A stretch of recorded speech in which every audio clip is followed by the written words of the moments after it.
یہاں سے اب آخری گروپ شروع ہو رہا ہے. آخری منزل تو سورہ قاف سے شروع ہوئی تھی. چھٹا گروپ مکی اور مدنی صورتوں کا یہاں ختم ہو گیا. 7 صورتیں حسین ترین صورتیں قرآن کی. وہ پہلی 7 صورتیں تھیں: سورہ قاف، سورہ ذاریات، سورہ طور، سورہ نجم، سورہ قمر، سورہ رحمان، عروس القرآن، پھر سورہ واقعہ. پھر یہ 10 صورتیں آ گئی: سورہ حدید، سورہ مجادلہ، سورہ حشر، سورہ ممتحنہ، سورہ صف، سورہ جمعہ، سورہ منافقون، سورہ تغابن، سورہ طلاق، سورہ تحریم. اب پھر یہ مکی قرآن مجید، یہ آخری گروپ ہے. اس میں بھی پہلی 6 صورتیں جو ہیں وہ 3 کے سب گروپس کی شکل میں. سورہ ملک بڑی، جیسے سورہ قاف وہاں تھی اسی مقام پر یہاں سورہ ملک، بہت جامع اس کی تاثیر، اور یہ بہت حضور کو عزیز تھی. آپ کی یہ معمولات میں سے تھا، رات کو سوتے ہوئے آپ سورہ ملک پڑھا کرتے تھے اور اس کی آپ نے تلقین کی. بسم اللہ الرحمن الرحیم. تبارک الذی بیدہ الملک وہو علی کل شیء قدیر. بڑی بابرکت ہے وہ ہستی جس کے ہاتھ میں ہے بادشاہی، راج اس کا ہے. یہ ہے دین کا سیاسی پہلو. پوری کائنات پر اس کا راج چل رہا ہے. دنیا میں بغاوت ہے. کیوں ہے؟ وہ اپنے ایمان کے دعوے داروں کا امتحان لینا چاہتا ہے بس. ورنہ سورج، چاند، گیلیکسیز، پوری کائنات اور خود ہمارے جسم کا ایک ذرہ اس کے قانون کا پابند ہے، تابع ہے. ہمارا جسم ہمارے اختیار میں کہاں ہے؟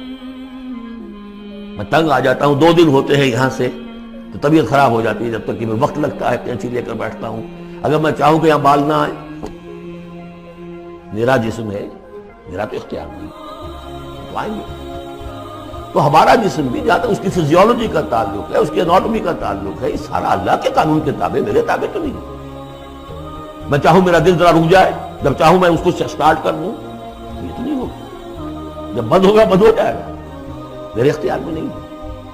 لیکن یہ کہ جو ہماری اختیاری زندگی ہے اس میں ہم نے طے کر لیا ہے کہ اللہ کی نہیں مانیں گے، اپنی مانیں گے، اپنی مانیں گے، اپنی بیویوں کی مانیں گے، اور جو بھی نظام ہے اس کے ساتھ وفاداری کریں گے، چاکری کریں گے، ان کی ملازمت کریں گے، ان کے رتھوں کے اندر ہم بیل بن کر جوتیں گے تاکہ ہمیں عیش ملے، دنیا کے اندر ہمارے لیے مقامات ہوں، ہماری عیش ہو. صلی اللہ خیر صلی اللہ. تو یہ ہے اصل میں امتحان.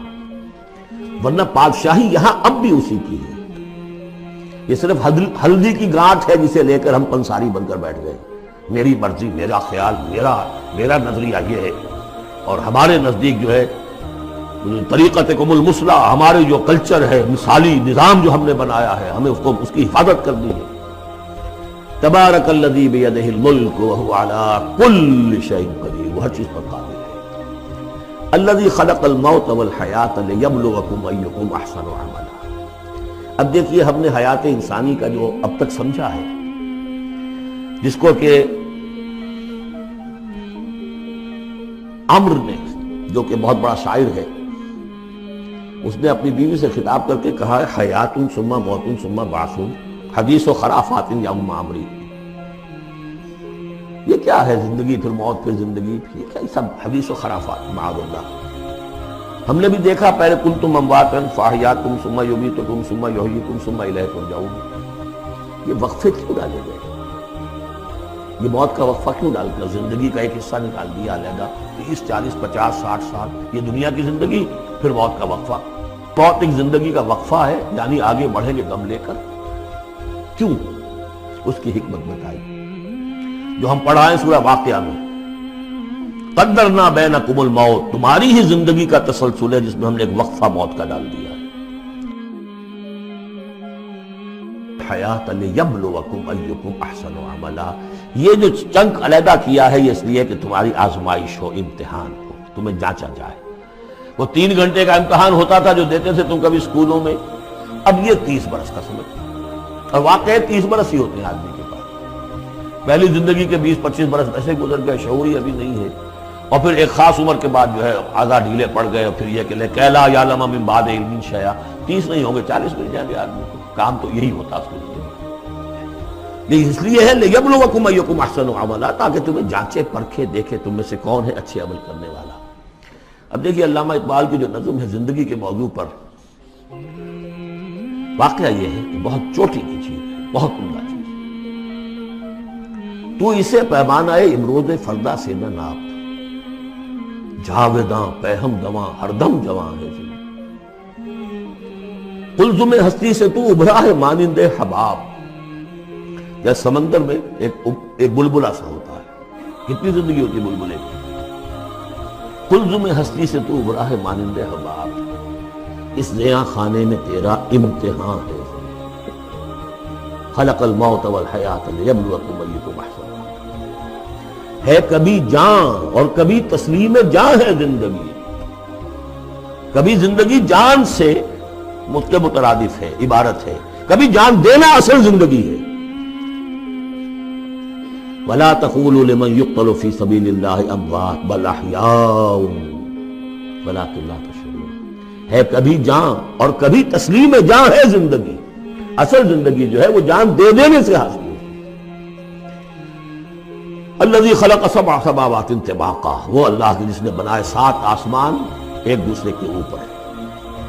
آیات متشابہات میں سے ما تری فی خلق الرحمن من تفاوت، تم نہیں دیکھ پاؤ گے اللہ کی تخلیق میں کہیں کوئی فرق. اتنا محکم نظام، اتنا محکم نظام. کیا کسی سائنسدان نے آج تک یہ بھی کہا کہ تخلیق میں یہاں نقص ہے؟ کسی نے کہا؟ زوالوجی کی فیلڈ میں یا باٹنی کی فیلڈ میں یا کسی اور فیلڈ میں، جیولوجی کی فیلڈ میں، ایسٹرونومی کی، کسی نے کہا؟ ما تری فی خلق الرحمن من تفاوت فارجع البصر هل تری من فطور. پھر ذرا دوبارہ لوٹا لو اپنی نگاہ، دیکھ لو، ہر میدان میں دیکھ لو، کہیں تمہیں کوئی رکھنا نظر آتا ہے؟ اگر یہ تخلیق کامل ہے تو کامل حقیقت میں کون ہے؟ اس کا خالق، اس کا باری، اس کا مصور. بس یہ نظر نہیں آتا. سائنسدان سب کچھ دیکھ رہے ہیں. ڈھونڈنے والا ستاروں کی گزرگاہوں کا اپنے افکار کی دنیا میں سفر کرنا. بڑے بڑے صاحب بصیرت و بڑے بڑے عقل مند اپنی ناک پتلے کے پتھر سے ٹھوکر کھاتے ہیں. دیکھ رہے ہیں ٹیلیسکوپ سے ٹھوکر کھا رہے ہیں وہاں جو سامنے پتھر پڑا ہوا ہے اسے. یہ ہو رہا ہے آج ہمارے ساتھ. سپر جیل کا بسرا کر رہے ہیں. پھر لوٹاؤ ذرا اپنی نگاہ کو 2 مرتبہ اور. ينقلب الیک البصر خاسئا وهو حسیر. تمہاری نگاہ تھک ہار کر لوٹ آئے گی، تمہیں ہماری تخلیق میں کہیں کوئی رکھنا، کوئی دراڑ نظر نہیں. وَلَقَدْ زَيَّنَّا السَّمَاءَ الدُّنْيَا بِمَصَابِيحَ وَجَعَلْنَاهَا رُجُومًا لِلشَّيَاطِينَ وَأَعْتَدْنَا لَهُمْ عَذَابَ السَّعِيرِ. اور ہم نے سب سے قریبی آسمان کو سجا دیا ہے چراغوں سے، یعنی زمین سے جو قریب ترین آسمان ہے، پہلا آسمان. اور ان چراغوں کو ہم نے بنا دیا ہے رجومًا للشیاطین. شیاطین جن جو ہیں وہ جو کوشش کرتے ہیں اس سے باہر نکل کر، اور وہ چاہتے ہیں کہ کچھ خبریں جو ہیں وہ فرشتوں سے چرا کر لے آئیں، تو ان کو کھدیڑنے کے لیے، ان کو اوپر سنگ باری کے لیے ہم نے یہ میزائلز رکھے ہوئے ہیں. وَأَعْتَدْنَا لَهُمْ عَذَابَ السَّعِيرِ، اور ان کے لیے ہم نے تیار کر رکھا ہے جلا دینے والا عذاب. وَلِلَّذِينَ كَفَرُوا بِرَبِّهِمْ، اور جو لوگ اللہ کا، اپنے رب کا کفر کریں، چاہے وہ انسان ہو چاہے جنات ہوں، ان کے لیے ہے عذاب جہنم، جہنم کا عذاب. وَبِئْسَ الْمَصِيرُ، اور وہ بہت ہی برا ٹھکانہ ہے. اذا القوا فيها سمعوا لها شهيقا وهي تفور، جب وہ اس میں جھونکے جائیں گے تو سنیں گے کہ وہ دھاڑ رہی ہوگی، اچھل کود رہی ہوگی، اس کا جوش و خروش ہوگا. جو سورہ قاف میں ہم نے پڑھا تھا کہ ہم اس سے پوچھیں گے هل امتلأت وتقول هل من مزید، وہ اور چاہے گی. جیسے کوئی بھوکا بھیڑیا ہو یا بھوکا شیر ہو اور اس کے آگے کوئی شکار ڈالا جائے تو جس طریقے سے وہ اس پر غرا کر آئے گا. تکاد تمیز من الغیظ، قریب ہوگا کہ وہ اپنے غصے سے پھٹ جائے. کلما القی فیہا فوج، جب کبھی بھی اس میں ایک فوج ڈالی جائے گی، یعنی یہ کہ ایک قوم کے بعد دوسری، دوسری کے بعد تیسری، وہ تو ہو رہا ہے. وہم یوزعون، ان کے درجہ بندی کی جائے گی، قوموں کا علیحدہ علیحدہ حساب ہوگا. سألہم خزنتہا، وہ جو جہنم کے داروغہ ہیں وہ ان سے کہیں گے الم یاتکم نذیر، کیا آپ کے پاس کوئی خبردار کرنے والے نہیں آیا؟ قالوا بلا، وہ کہیں گے آیا تھا، کیوں نہیں؟ قد جاءنا نذیر، ہمارے پاس خبردار کرنے والا آیا. فکذبنا، ہم نے انہیں جھٹلا دیا تھا. وقلنا ما نزل اللہ من شیء، اور ہم نے کہا کوئی شے نہیں اتاری اللہ نے، یہ تم خامخواہ کہہ رہے ہو کہ تم پر کوئی قرآن اترا ہے یا تورات اتری ہے. ان انتم الا فی ضلال کبیر، ہم نے اس سے بھی بڑھ کر کہا کہ تم تو خود کسی گمراہی میں ہو، کھلی گمراہی میں مبتلا ہو گئے ہو، تمہیں کوئی آسیب آ گیا ہے یا کچھ اور ہو گیا ہے.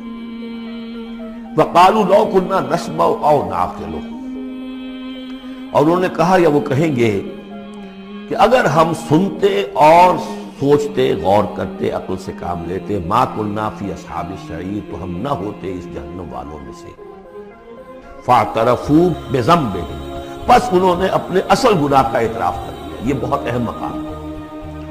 اصل گناہ کیا تھا کہ ہم نے ان کی بات سنی نہیں، سنی تو ہم سنی کر دی، اس پر غور نہیں کیا۔ اس لیے کہ ہم یہ آج پڑھ چکے ہیں، ان السمع والبصر والفؤاد کل اولئک کان عنہ مسئولا۔ اللہ نے تمہیں یہ فیکلٹیز دی ہے تو اس لیے کہ استعمال کرو۔ ہم نے بند کر کے رکھ چھوڑی، ہماری ریت ہے، ہماری آباء و اجداد کی رسمیں ہیں، ہماری برادری کے یہ رواج ہیں، ہم اتنے عرصے سے ایک جماعت میں ہیں، اس جماعت کا یہ چلن ہے، جو بھی ہے، اس فرقے میں ہے، اس فرقے کا یہ معاملہ ہے۔ یہ ساری چیزیں جو ہے کہ نہ سوچنا، نہ غور کرنا، نہ سننا۔ فاعترفوا بذنبہم، اصل گناہ یہ ہے ان کا۔ فسحقا لاصحاب السعیر، تو اب دفع ہو جائیں یہ، دھکارے جائیں یہ لوگ کہ جو جہنم میں۔ اس کے برعکس ان الذین یخشون ربہم بالغیب، وہ لوگ کہ جو اپنے رب سے ڈرتے رہے غیب میں، لہم مغفرۃ واجر کبیر، ان کے لیے مغفرت بھی ہے اور بہت بڑا اجر بھی ہے۔ واسروا قولکم او اجہروا بہ، اور دیکھو چاہے تم اپنے قول کو چھپا کر بیان کرو یا بلند آوازی سے بیان کرو۔ انہ علیم بذات الصدور، وہ تو اس سے بھی واقف ہے جو تمہارے سینوں کے اندر مضمر ہے اور پنہاں ہے۔ الا یعلم من خلق، بڑی اہم آیت ہے یہ وہ حصے ہیں قرآن کے یہ کہ جن کو اس طریقے سے ازبر ہونا چاہیے اگر بات کرنا چاہتے ہیں، آپ دین کی خدمت کرنا چاہتے ہیں۔ کیا وہی نہ جانے گا جس نے پیدا کیا؟ ایک ایسی بات ہے کہ جس کا کوئی انکار کر ہی نہیں سکتا۔ گھڑی بنانے والے کو تو معلوم ہے اس میں کیا کیا پردے رکھے ہوئے، مجھے نہیں معلوم، میں اس کا استعمال تو کر رہا ہوں، مجھے بتا دیا یہ بٹن دبا دیں یہ آن ہو جائے گا، لیکن یہ کہ جس نے بنایا ہے کیا اس سے چھپی ہوئی کوئی چیز ہے؟ الا یعلم من خلق وهو اللطیف الخبیر، اور وہ تو بہت باریک بین ہے، ہر شے کی خبر رکھتا ہے۔ هو الذی جعل لکم الارض ذلولا، اسی نے تمہارے لیے زمین کو بنا دیا ہے پست، تابع حکم، تمہارے قدموں میں بچھی ہوئی ہے غریب، جتنا چاہتے ہو اس کو تو رونتے ہو، پامال کرتے ہو۔ فامشوا فی مناکبہا، چلو پھرو اس کے کندھوں کے مابین، گویا کہ یہ بھی کوئی بہت بڑا ہاتھی ہو، اس کے کندھوں کے مابین اتنی جگہ ہے، چل پھر رہے ہیں۔ جیسے چونٹی کسی ہاتھی کے کندھوں کے درمیان چل رہی ہو تو وہ تو سمجھتی ہوگی کہ فٹ بال کا میچ کھیلنے کی جگہ مجھے مل گئی ہے۔ تو یہی حال ہمارا ہے، ہم جسے بہت وسیع سمجھتے ہیں کیا وہ کچھ نہیں۔ فامشوا فی مناکبہا وکلوا من رزقہ، اور اسی کے رزق میں سے کھاؤ پیو، اسی زمین میں سے تمہارا رزق بھی برآمد ہو جائے گا۔ وإلیہ النشور، یہ یاد رکھو کہ پھر اللہ ہی کی طرف اٹھ جانا، جی اٹھنا۔ آمنتم من فی السماء ان یخسف بکم الارض فاذا ہی تمور، کیا تمہیں کوئی خوف نہیں رہا؟ بالکل تم نچنت ہو گئے ہو اس آسمان والے سے جو آسمان میں ہے کہ وہ کہیں تمہیں زمین میں خسف نہ کر دے، دھسا نہ دے۔ فاذا ہی تمور، جبکہ وہ لرزے، زلزلہ آئے، شق ہو جائے اور تم چلے جاؤ۔ ام امنتم من فی السماء ان یرسل علیکم حاصبا، کیا تمہیں کوئی ڈر نہیں رہا کہ اللہ تعالیٰ جو ہے وہ آسمان والا تم پر بھیج دے کوئی ایسا جھکڑ تیز آندھی جس میں پتھر چلے آ رہے ہیں، جو بلٹس کا کام کرے اور میزائلز کا کام کرے۔ فَسَتَعْلَمُونَ كَيْفَ نَذِيرٌ، پھر تمہیں معلوم ہو جائے گا کہ میرا خبردار کرنا کیسا تھا، کیا اس کا نتیجہ تھا۔ وَلَقَدْ كَذَّبَ الَّذِينَ مِن قَبْلِهِمْ، اور یقیناً جو ان سے پہلے تھے انہوں نے بھی جھٹلایا تھا۔ فَكَيْفَ كَانَ نَكِيرٌ، تو کیسا ہوا میرا ان کو پکڑنا اور میرا عذاب۔ اَوَلَمْ يَرَوْا إِلَى الطَّيْرِ فَوْقَهُمْ، کیا یہ دیکھتے نہیں پرندوں کو جو ان کے اوپر ہے؟ صافات ویقبضن، کبھی انہوں نے اپنے پر پھیلائے ہوتے ہیں، کبھی ان کو سکیڑ لیتے ہیں۔ ما یمسکہن الا الرحمن، نہیں روکے ہوئے انہیں اس فضا کے اندر مگر رحمان۔ انہ بکل شیء بصیر، یقیناً وہ ہر چیز کو دیکھ رہا ہے۔ یعنی جو قانون طبیعی ہے جس کے تحت وہ چل رہا ہے وہ تو اللہ کا بنایا ہوا ہے۔ امن ھذا الذی هو جند لکم ینصرکم من دون الرحمن، بھلا وہ کون ہے جو تمہارا لشکر بن جائے اور تمہاری مدد کرے رحمان کے مقابلے میں؟ ان الکافرون الا فی غرور، نہیں ہے یہ کافر مگر دھوکے میں آ گئے، بہکاوے میں آ گئے۔ امن ھذا الذی یرزقکم من امسک رزقا، پھر بھلا کون ہے وہ جو تمہیں رزق دے سکے اگر اللہ اپنے رزق کے خزانوں کو روک لے؟ بل لجوا فی عتو ونفور، نہیں یہ لوگ اپنی شرارت میں اور نفرت میں بہت آگے بڑھ گئے۔ افمن یمشی مکبا، یہ آیت بہت اہم ہے حکمت قرآن کے اعتبار سے، فلسفے کے اعتبار سے۔ افمن یمشی مکبا علی وجہہ اہدی امن یمشی سویا علی صراط مستقیم، دو انسانوں کا تصور کرو، ایک شخص وہ ہے کہ جو اوندھے منہ پیٹ کے بل گھسٹ رہا ہے، ایک وہ جو سیدھا کھڑا ہے، سیدھے راستے پر چل رہا ہے۔ کون ہوگا زیادہ ہدایت پر؟ اس میں نقشہ پھینک دیا گیا ہے۔ جو لوگ حیوانی سطح پر زندگی بسر کر رہے ہیں، صرف انسٹنکٹس کی وجہ سے زندہ ہیں، پیٹ معاشی جدوجہد اسی کے لیے زندہ ہیں، گھسٹ رہے ہیں اسی لیے۔ اور اس اوندھے پڑے ہوئے انسان کے معنی نہیں جنہیں آگے کا کچھ پتہ نہیں، آگے کہاں جانا ہے۔ وہ تو ان کے انسٹنکٹس انہیں چلا رہے ہیں، بالکل اینیمل لیول کے اوپر زندگی گزار رہے ہیں، اوندھے منہ۔ انہیں کیا نظر آئے گا راستہ کون سا ہے، کدھر جانا ہے؟ ایک شخص کھڑا ہے سیدھا، اپنی منزل اس نے معین کر لی ہے۔ یہ بالکل وہی فلسفہ ہے جو سورہ حج میں آ چکا ہے۔ انسان حقیقت میں وہی انسان ہے جس نے اپنا کوئی آدرش، کوئی نصب العین، کوئی مقصد، کوئی آئیڈیل زندگی میں بغیر کسی نصب العین کی زندگی گزار رہا ہے۔ ہی از این اینیمل۔ اولئک کالانعام بل هم اضل۔ حیوانات جو ہیں یہ چوپائے، ان کی زندگی کا کوئی مقصد نہیں ہے۔ وہ تو اللہ نے ہمارے کام کے لیے پیدا کر دی، آپ ان کاٹوں گوشت کھائیں اور ان کی چوڑوں سے جوتیاں بنائیں اور جی رہے وہ خالص انسٹنکٹس کے اوپر، ان کی جبلتیں ہیں، صرف جبلت کے تحت ہیں۔ انسان صرف حیوان نہیں ہے، اس میں کچھ اور ہے، اور اس کے لیے کوئی آئیڈیل۔ ضعف الطالب والمطلوب، جتنا اونچا آئیڈیل ہوگا اتنا ہی اونچا انسان جائے گا، لیکن جس کا کوئی سرے سے آئیڈیل نہیں وہ نرا حیوان ہے۔ آخر چوپائے بھی تو اسی طرح چلتے ہیں نا۔ افمن یمشی مکبا علی وجہہ اہدی امن یمشی سویا علی صراط مستقیم۔ سیدھا راستہ اور اس کی منزل معین ہے، مجھے ادھر جانا ہے۔ دنیا میں ہماری منزل اقامت دین، حقیقت میں زندگی کی منزل آخرت، رضائے الہی کا حصول۔ قل هو الذی انشأکم وجعل لکم السمع والابصار والافئدہ، کہہ دیجئے وہی ہے جس نے تمہیں انشاء، اٹھانا، تمہیں بنایا، بڑھایا، وجعل لکم السمع والابصار والافئدہ، تمہیں کان دیے، آنکھیں دی اور دل دیے یا عقل دی۔ عام طور پر قرآن میں سمع پہلے کیوں آتا ہے اور بصار بعد میں کیوں آتا ہے؟ انسانی علم کا جب آپ جائزہ لیں گے تو اس میں پہلا حصہ ہوتا ہے جو پہلی نسلوں نے علم حاصل کیا ہوا ہے، اس کو آپ اخذ کرتے ہیں اپنی سماعت سے۔ آپ سنتے ہیں، کلاس میں لیکچر ہو رہا ہے، پروفیسر لیکچر دے رہا ہے، جو کچھ ہوا ہے پہلے وہ آپ نے پچھلی نسلوں کا جو بھی ذخیرہ معلومات ہے وہ جمع کیا، اب آپ نے آبزرو کیا، کچھ اور معلومات حاصل کی، کچھ نئی حقیقتیں آپ پر منتشر ہوئیں اور پھر آپ نے اس کو جوڑا، ایک قدم آگے گئے۔ ان السمع والبصر والفؤاد کل اولئک کان عنہ مسئولا قلیلا ما تشکرون، بہت کم ہی شکر ہے جو تم کرتے ہو۔ قل هو الذی ذراکم فی الارض والیہ تحشرون، کہہ دیجئے اسی نے تمہیں پھیلا دیا ہے زمین میں اور اسی کی طرف تم اکٹھے کر دیے جاؤ گے، جمع کر دیے جاؤ گے۔ وَيَقُولُونَ مَتَىٰ هَٰذَا الْوَعْدُ إِن كُنتُمْ صَادِقِينَ، وہ کہتے کب ہوگا یہ وعدہ، کب پورا ہوگا، اگر تم سچے ہو تو بتاؤ۔ قُلْ إِنَّمَا الْعِلْمُ عِندَ اللَّهِ، کہہ دیجئے کہ اس کا علم اللہ کے پاس ہے۔ آخرت کب آئے گی؟ وَاللَّهُ عِندَهُ عِلْمُ السَّاعَةِ، اللہ ہی کے پاس اس کا علم ہے۔ وَإِنَّمَا أَنَا نَذِيرٌ مُّبِينٌ، اور میں تو بس صرف ایک واضح اور صاف صاف ڈرا دینے والا ہوں، اس کے سوا میری ذمہ داری کوئی نہیں۔ فَلَمَّا رَأَوْهُ زُلْفَةً، پھر جب وہ دیکھیں گے اس کو، قریب آ گئی، سیئت وجوہ الذین کفروا، تو ان کے چہروں کے حلیے بگڑ جائیں گے، برے ہو جائیں گے ان کے چہرے، ان کافروں کے۔ وقیل ھذا الذی کنتم بہ تدعون، اور کہا جائے گا یہ ہے وہ جس کو تم مطالبہ کرتے تھے کہ لاؤ اور لے آؤ جلدی سے۔